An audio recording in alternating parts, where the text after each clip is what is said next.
નમસ્કાર મિત્રો, જય શ્રી કૃષ્ણ. સૌને મારા પ્રણામ. આજે આપણે શ્રાવણ માસમાં શિવલિંગ પર જળ ચડાવવાનું અને બીલીપત્ર ચડાવવાનું વિશેષ મહત્વ જાણીશું.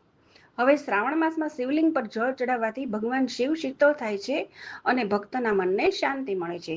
બીલીપત્ર ચડાવવાથી મહાદેવજી અત્યંત પ્રસન્ન થાય છે અને આપણને ઈચ્છિત ફળ મળે છે.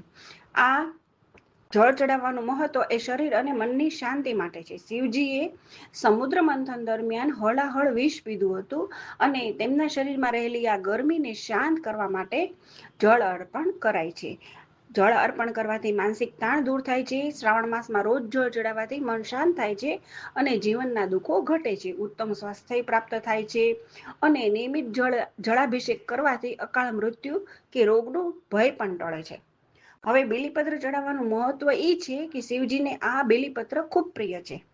બીલીપત્રના ત્રણેય પાન શિવજીના ત્રણ નેત્ર કે ત્રણ ગુણોનું પ્રતીક છે. પાપમાંથી મુક્તિ મળે છે.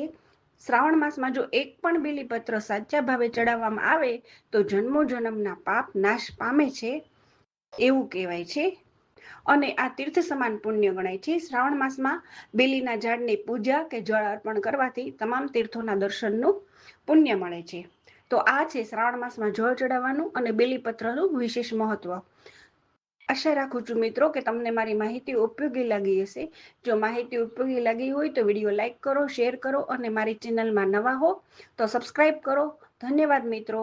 આવતા વિડીયોમાં ફરી મળીશું. નમસ્કાર મિત્રો.